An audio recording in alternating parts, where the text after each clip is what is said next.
Hello everyone. तो आज हम लोग अगेन हमारा सॉलिड एक बार ख़त्म कर लेते हैं, जो थोड़ा सा पोर्शन रह रहा था।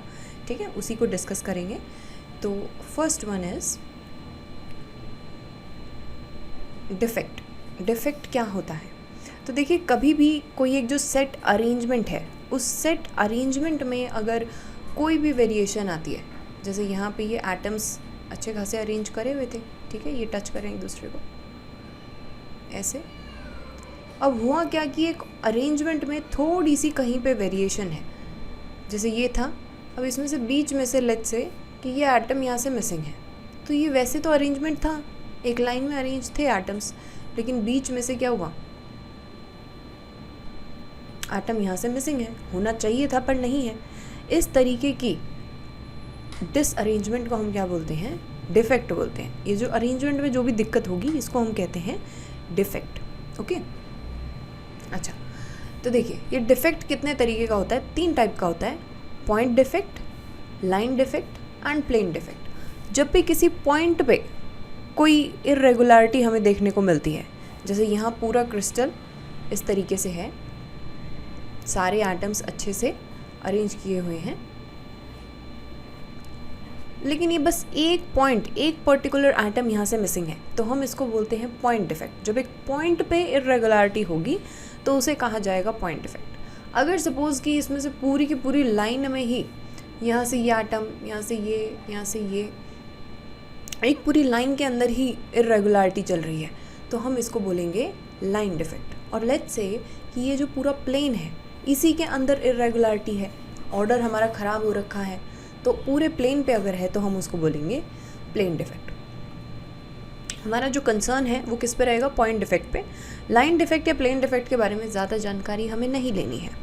पॉइंट डिफेक्ट जो है वो 2 तरीके का होता है: स्टोशियोमेट्रिक एंड नॉन स्टोशियोमेट्रिक। देखो बच्चों, किसी भी सॉलिड में एक केटायन होगा और एक एनायन होगा, राइट?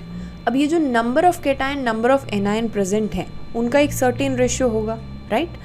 तो एक होता है मॉलिक्यूलर फॉर्मूला, किसी कंपाउंड का कितना मॉलिक्यूलर फॉर्मूला है। मॉलिक्यूलर फॉर्मूला से आपको केटायन एनायन का रेशियो मिल जाएगा, ठीक है? तो मॉलिक्यूलर फॉर्मूला से हम ये एक्सपेक्ट कर सकते हैं कि इसमें केटायन इस टू एनायन का रेशियो इतना होना चाहिए, ठीक है? लेकिन हो क्या रहा है कि जो आप एक्सपेक्ट कर रहे हैं, कि मैंने सोचा कि केटायन एनायन का रेशियो मॉलिक्यूलर फॉर्मूला के थ्रू लेट्स से 3:1 होगा, ये हमने सोच लिया। अब हमें इसको चेक करना है कि एक्चुअली उस पर्टिकुलर क्रिस्टल के अंदर, उस पर्टिकुलर सॉलिड के अंदर केटायन एनायन का रेशियो इतना है या नहीं है। जो आप एक्सपेरिमेंटली चेक करेंगे कि आपके सॉलिड में ratio of cation is to anion कितना है, तो हम कहते हैं कि यहाँ पे 2 टाइप ऑफ पॉइंट डिफेक्ट हमारे पास अराइज हो जाते हैं। अगर ये दोनों ratio given by molecular formula and ratio जो कि हम एक्सपेक्ट कर रहे हैं फ्रॉम द सॉलिड, वो दोनों सेम है, तो आप उसको बोलेंगे स्टोशियोमेट्रिक डिफेक्ट। अगर ये दोनों रेशियो सेम नहीं होते तो हम इसको बोलते हैं नॉन स्टोशियोमेट्रिक डिफेक्ट, ठीक है? Stoichiometric, non stoichiometric. अभी देखिए, स्टोशियोमेट्रिक डिफेक्ट में हमारे पास 4 टाइप हैं। सबसे पहले आता है वेकेंसी। वेकेंसी के अंदर क्या है कि इस तरीके से एटम्स जो थे अपनी प्लेस पे थे, ऑलराइट? अब हुआ क्या कि इनमें से कोई भी एक आयन निकल के भाग गया। लेट्स से ये केटायन एनायन, केटायन एनायन, यहाँ पे कौन था? Cation anion, cation anion, cation. यहाँ से कोई भी केटायन एनायन जो है वो मिसिंग है। ये केटायन चला गया और इसके रिस्पेक्ट में ये वाला एनायन चला गया। तो ये जो केटायन एनायन मिसिंग है, इनकी वजह से देखो यहाँ क्या हुआ, एक वेकेंसी, एम्प्टी स्पेस यहाँ क्रिएट हो गया। ये जो यहाँ एम्प्टी स्पेस क्रिएट हुआ है, ये जो वेकेंसी यहाँ क्रिएट हुई है, इसको हम क्या कहते हैं? Vacancy defect. क्योंकि यहाँ से नंबर ऑफ आयन डिक्रीज हो रहे हैं, तो जाहिर है कि वहाँ पर डेंसिटी पे क्या इफेक्ट पड़ेगा? ऐसे डिफेक्ट की वजह से डेंसिटी ऑफ क्रिस्टल जो है वो डिक्रीज हो जाएगी, ठीक है? नेक्स्ट देखिए, इंटरस्टिशियल। इंटरस्टिशियल का मतलब है कि आपका सॉलिड इस तरीके से अरेंज था,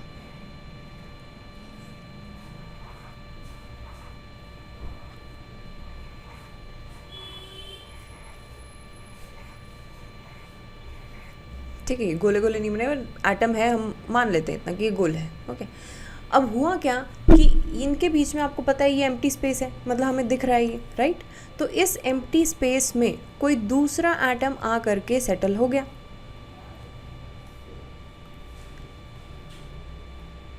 लेट्स से एक ये है, एक ये है, जो भी ग्रीन से आपको दिख रहे हैं।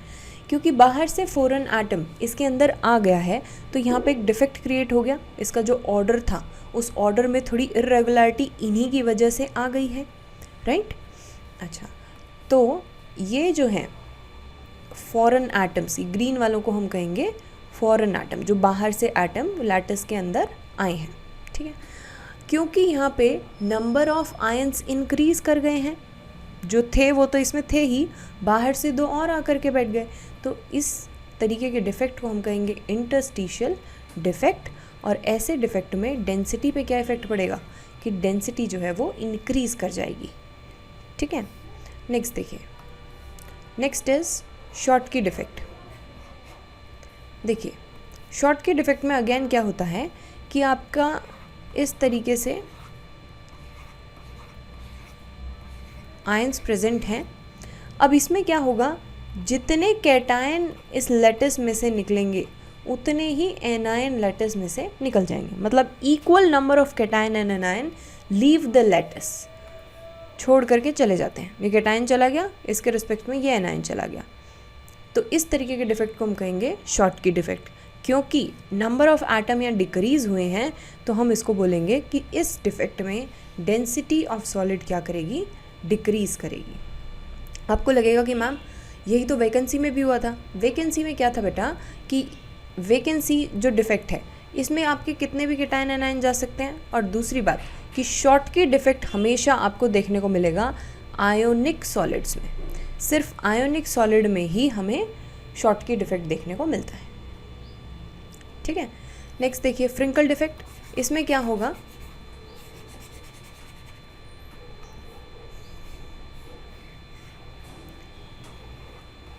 ये आपके पास ऐसे एटम्स अरेंज थे, अच्छे खासे पड़े हुए थे बेचारे। अब हुआ क्या कि एक एटम ने अपनी प्लेस को छोड़ दिया, लेट्स से इसने अपनी प्लेस को छोड़ दिया। अपनी प्लेस को छोड़ करके ये एम्प्टी स्पेस, इंटरस्टिशियल वॉइड को ऑक्यूपाई कर लेगा। यानी कि ना तो कोई क्रिस्टल से बाहर गया है, ना ही कोई क्रिस्टल के अंदर आया है, लेकिन इसने क्या किया, अपनी प्लेस को छोड़ करके और दूसरी प्लेस पे with in the same lattice बैठा हुआ है। तो इसमें डेंसिटी कैसी रहेगी, सेम रहेगी, क्योंकि इक्वल नंबर ऑफ, या हम कहें same number of cation anion present हैं अभी भी। दूसरी चीज़ कि इस तरीके के डिफेक्ट को हम क्या बोलेंगे, फ्रिंकल डिफेक्ट बोलेंगे, ठीक है। अच्छा, अभी देखो नॉन स्टोइशियोमेट्रिक डिफेक्ट। नॉन स्टोइशियोमेट्रिक के दो टाइप हैं, एक है मेटल एक्सिस और एक है मेटल डेफिशिएंट, ठीक है।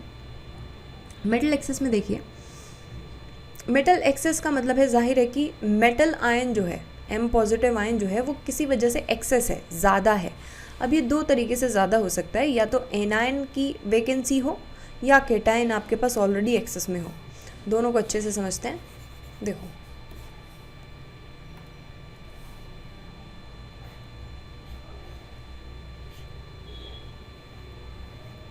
ये आपके पास NaCl का क्रिस्टल था, ठीक है। ये positive negative positive negative positive negative, ये पॉजिटिव नेगेटिव और ये पॉजिटिव, ठीक है। Na positive Cl negative, Na positive Cl negative, इस तरीके से प्रेजेंट है। आपने NaCl के क्रिस्टल को सोडियम की वेपर्स में हीट करना शुरू कर दिया। नीचे से आप क्या दे रहे हैं, सोडियम वेपर्स दे रहे हैं। अब होगा क्या कि सोडियम वेपर्स जैसे ही ऊपर जा रही हैं तो ये जो सोडियम है ये अपने आप को कन्वर्ट कर लेगा Na changes to Na positive and electron. एक इलेक्ट्रॉन रिमूव कर दिया इसने, ठीक है। जैसे ही ये Na कन्वर्ट हुआ Na पॉजिटिव में और सरफेस के ऊपर से जा रहा होगा तो आपके लैटिस में प्रेजेंट Cl नेगेटिव इसकी तरफ अट्रैक्ट होना शुरू हो जाएगा और Na पॉजिटिव को देखकर ये Cl नेगेटिव अपनी साइड छोड़ देगा और बाहर अपने सरफेस पे आ जाएगा। जैसे ही Cl नेगेटिव ने अपनी साइड छोड़ी तो देखो यहाँ एनायन कम हो गए, इसीलिए यहाँ क्या हुआ है, एनायन वैकेंसी है। और अगर एनायन कम हो गए हैं तो एनायन कम होने से मेटल कितने हो गए हैं, पहले जितने भी थे उससे थोड़े ज़्यादा, इसी वजह से क्या है, देखो मेटल एक्सेस डिफेक्ट, ये इसका नाम है। अब यहाँ पे एक चीज़ और होती है कि ये जो इलेक्ट्रॉन सोडियम ने रिलीज़ किया था, ये जा करके क्लोरीन जहाँ पे भी बैठा हुआ था, Cl नेगेटिव जहाँ भी प्रेजेंट था, उसकी स्पेस को ऑक्यूपाई कर लेता है।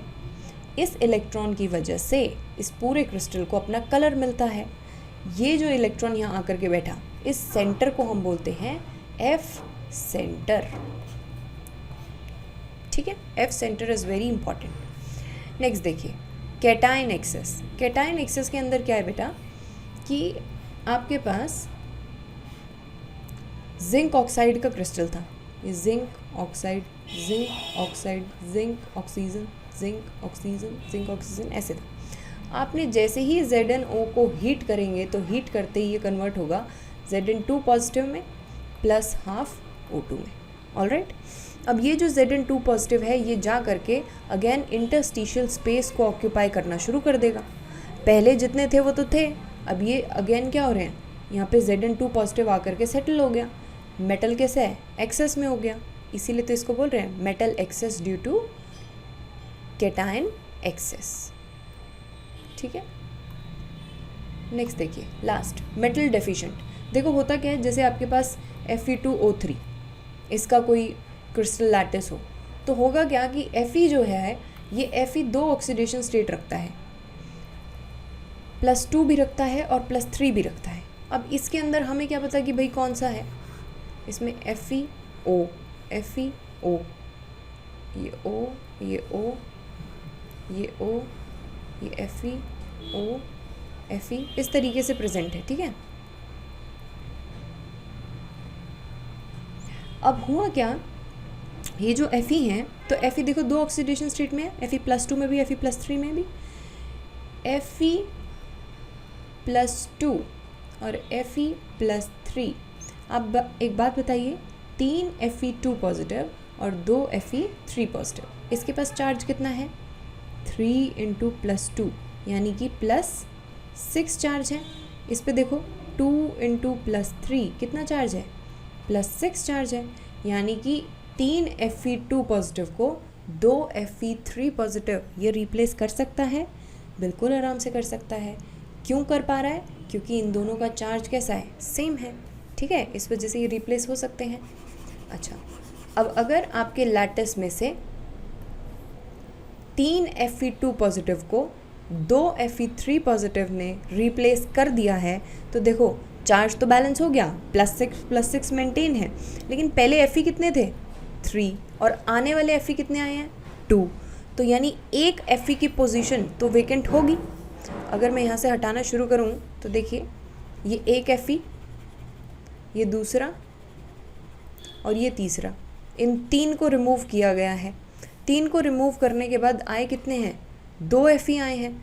एक ने यहाँ अपनी पोजीशन ले ली, एक ने यहाँ ले ली, लेकिन अभी भी एक पोजीशन तो वेकेंट है। मेटल कैसा है, डेफिशिएंट है, उसी की वजह से तो डिफेक्ट आ रहा है, उसी को बोल रहे हैं मेटल डेफिशिएंट डिफेक्ट।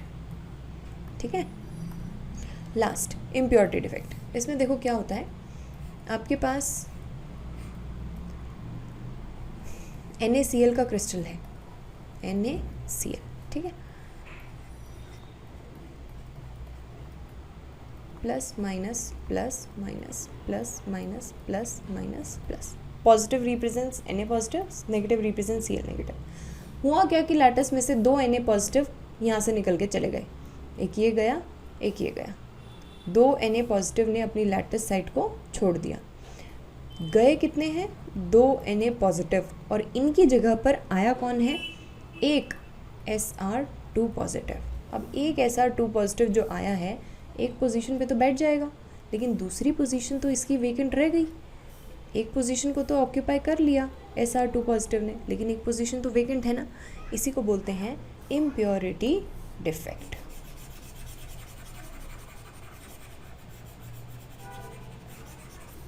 ठीक है, कि इलेक्ट्रोन्यूट्रलिटी मेंटेन है लेकिन नंबर ऑफ आयंस वैरी कर रहे हैं। देखिए वैकेंसी, यहाँ पे ये जो रेड से दिखा रखा है ये सारे एम्प्टी स्पेसेस हैं। यहाँ से जो भी कैटायन एनायन था वो प्लेस छोड़ करके चला गया तो उस वजह से डेंसिटी क्या हुई, डिक्रीज।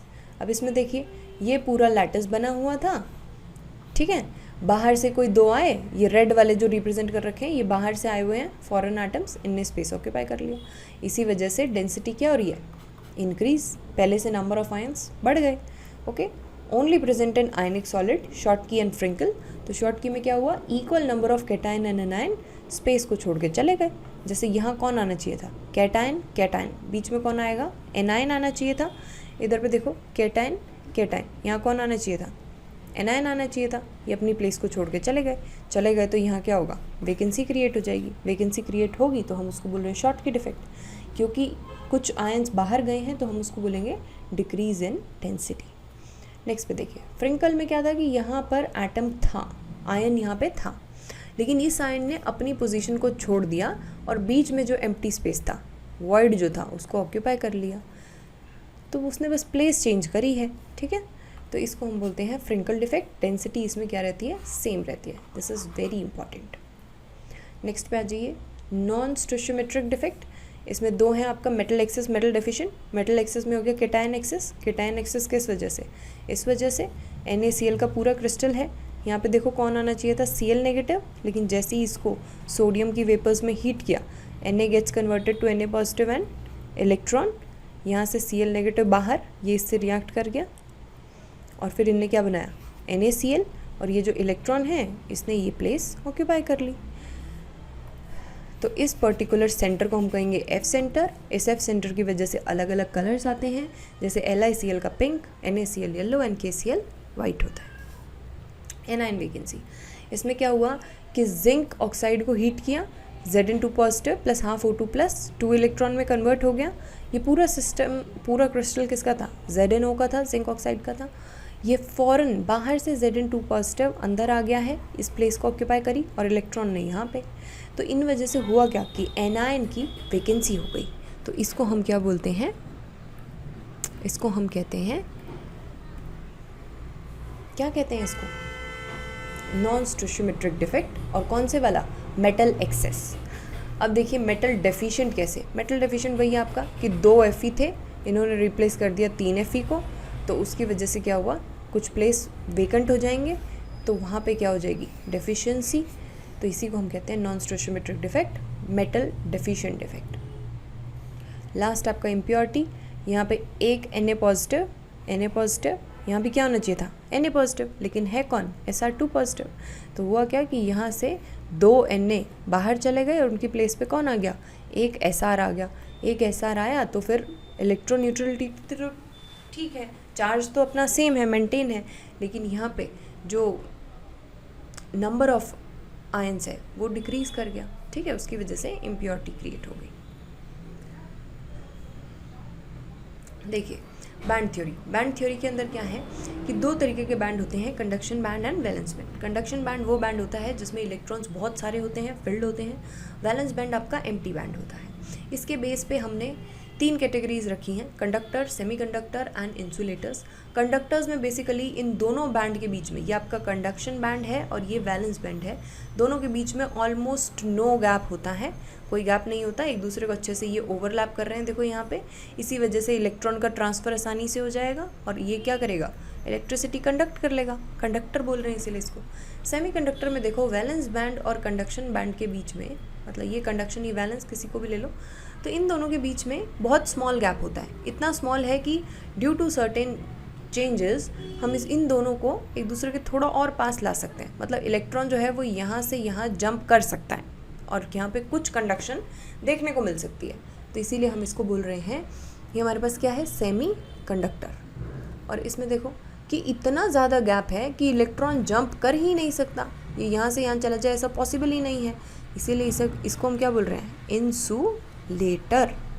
अभी जो सेमीकंडक्टर है इसके 2 टाइप हैं, एक हो गया एक्सट्रिंसिक, एक इंट्रिंसिक। एक्सट्रिंसिक का मतलब है कि इसमें इंट्रिंसिक सेमीकंडक्टर और उसके साथ में कोई इम्प्योरिटी प्रेजेंट है। तो पहले हमें समझना पड़ेगा इंट्रिंसिक क्या होता है। तो इंट्रिंसिक सेमीकंडक्टर में क्या है कि ये जो फॉरबिडन गैप होता है, जो 2 बैंड्स के बीच में गैप है, उसको फॉरबिडन गैप भी बोल सकते हैं। तो जो 2 बैंड के बीच में गैप है वो गैप बहुत ही स्मॉल होता है। स्मॉल होने की वजह से इलेक्ट्रॉन वहाँ पे आसानी से जंप कर लेगा और क्योंकि वो जंप कर पा रहा है लेकिन कम कर पा रहा है, तो उसको क्या बोलेंगे, लो इलेक्ट्रिकल कंडक्टिविटी उसकी होगी। अब इस इंट्रिंसिक सेमीकंडक्टर को, इसमें हमने कुछ थोड़ी सी इम्प्योरिटी ऐड कर दी। इम्प्योरिटी ऐड करने से पहले के कंपैरिजन में ज़्यादा नंबर ऑफ इलेक्ट्रॉन्स एक बैंड से दूसरे बैंड में जंप कर पा रहे हैं। क्योंकि ज़्यादा नंबर ऑफ इलेक्ट्रॉन अब जंप कर पा रहे हैं, तो इसीलिए हम कह रहे हैं कि यहाँ कंडक्टिविटी हाई होगी, इसीलिए कहा है हाई इलेक्ट्रिकल कंडक्टर। कौन, एक्सट्रिंसिक वाला। अच्छा, नेक्स्ट देखिए कि ये जो हाई इलेक्ट्रिकल कंडक्टर है, इसके दो टाइप हैं, एक है एन टाइप और एक है पी टाइप। पी टाइप में क्या होता है, पी टाइप इज़ बेसिकली कि जो आपने इम्प्योरिटी ऐड करी है, क्योंकि हमने यहाँ पे क्या बोला कि इंट्रिंसिक में हमको इम्प्योरिटी ऐड कर रहे हैं। ये इम्प्योरिटी दो ग्रुप से हो सकती है, it may be from group 13 और it may be from group 15। Group 13 का मतलब है ये सब, बैंगन, आलू, गाजर इन थैला, boron, aluminium, gallium, indium, thallium, Nana Patekar, Aishwarya, सब बिंदास, nitrogen, phosphorus, arsenic, antimony, bismuth, ये सभी ग्रुप 15 के हैं। अगर आप ग्रुप 13 वाला एलिमेंट डाल रहे हैं हमारे इंट्रिंसिक सेमीकंडक्टर में, तो होगा क्या कि ग्रुप 13 वाले जो हैं, देखो इनके पास क्या मिलेगा, इलेक्ट्रॉन थोड़े कम होंगे। थोड़े कम क्यों हैं, क्योंकि बेटा आपने इसको डाला किस में है, ग्रुप 14 के साथ डाला गया है। किस में डाला है, ग्रुप 14 के साथ डाला है। तो ग्रुप 13 को अगर आप ग्रुप 14 वाले के साथ डालेंगे तो जाहिर है इसमें इलेक्ट्रॉन कम है, इसमें थोड़े ज़्यादा होंगे। इसी वजह से यहाँ पे पॉजिटिव होल्स जनरेट हो जाते हैं। पॉजिटिव होल्स जनरेट होने पे क्या है कि इनकी कंडक्टिविटी इंक्रीज़ हो जाती है। अब देखो एन टाइप में क्या है कि आपने ग्रुप 15 का कोई एलिमेंट डाल दिया। अब 14 वाले के कंपैरिजन में ग्रुप 15 का एलिमेंट तो इलेक्ट्रॉन रिच है, एक इलेक्ट्रॉन ज़्यादा है। 14 का जैसे ले लो कार्बन, 15 का ले लो नाइट्रोजन। कार्बन के पास कितने इलेक्ट्रॉन, 6, नाइट्रोजन के पास 7, एक इलेक्ट्रॉन ज़्यादा। तो हम कह रहे हैं एन टाइप में इलेक्ट्रॉन रिच इम्प्योरिटी को ऐड किया जाता है, ऐसी इम्प्योरिटी जिसमें इलेक्ट्रॉन थोड़ा एक ज़्यादा है। इसकी वजह से क्या होगा, कंडक्टिविटी इंक्रीज़ कर जाती है। लेकिन यहाँ डिफरेंस ये है कि अब यहाँ पे नेगेटिव इलेक्ट्रॉनिक सेंटर्स क्रिएट हो जाएंगे। पहले क्या क्रिएट हुआ था, positive holes due two electron deficiency. अभी क्या क्रिएट होगा, नेगेटिव इलेक्ट्रॉनिक सेंटर्स। एक और हमारे पास चीज़ आती है जिसको हम बोलते हैं डायोड। तो बेसिकली ये जो इम्प्योरिटी को हम ऐड करते हैं ताकि एक सेमीकंडक्टर की कंडक्टिविटी बढ़ जाए, तो उसको हम क्या बोलते हैं, पूरे को डायोड। तो डायोड हमारे पास दो टाइप के हैं, एक एन टाइप और एक पी टाइप। और एक होता है ट्रांजिस्टर। ट्रांजिस्टर इज़ बेसिकली एक सैंडविच टाइप स्ट्रक्चर होता है कि आपने पहले NPN या PNP, N type, P type, N type, पहले एन टाइप सेमीकंडक्टर लगाया, फिर पी टाइप लगाया, फिर एन टाइप लगाया, तो उसको NPN बोल देंगे। पहले पी फिर एन फिर पी, तो उसको PNP बोल देंगे। सैंडविच क्यों बोल रहे हैं, क्योंकि सैंडविच में भी ऐसे ही होता है, 2 स्लाइसेस ऑफ ब्रेड होती हैं, उसके बीच में आपका कुछ मसाला होता है जो भी आपको स्टफिंग डालनी है, तो ये सैंडविच होता है ना, उसी तरीके से इसको सैंडविच टाइप स्ट्रक्चर बोला गया है। Last, magnetism. तो देखिए एक होता है पैरामैग्नेटिक, जिसमें भी कंप्लीटली अनपेयर्ड इलेक्ट्रॉन या एक भी अनपेयर्ड इलेक्ट्रॉन प्रेजेंट होगा, उसे हम कहते हैं paramagnetic substances.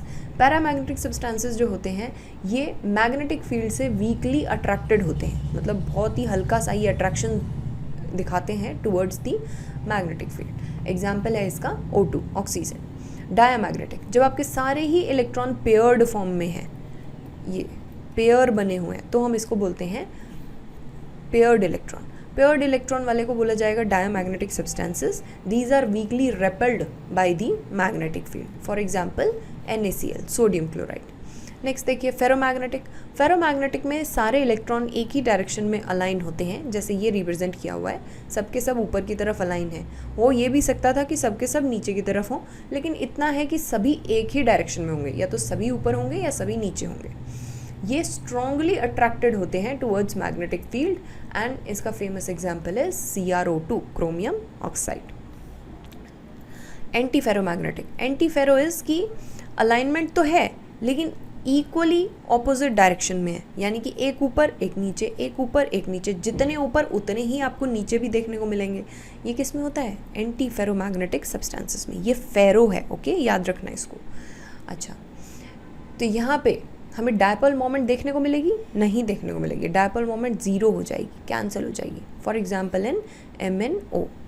Last ferri magnetic substances, इनमें क्या है कि अनईक्वल अलाइनमेंट मिलेगा, कोई ऊपर कोई नीचे, कितने भी ऊपर हो सकते हैं कितने भी नीचे हो सकते हैं, हम कुछ नहीं बोल सकते।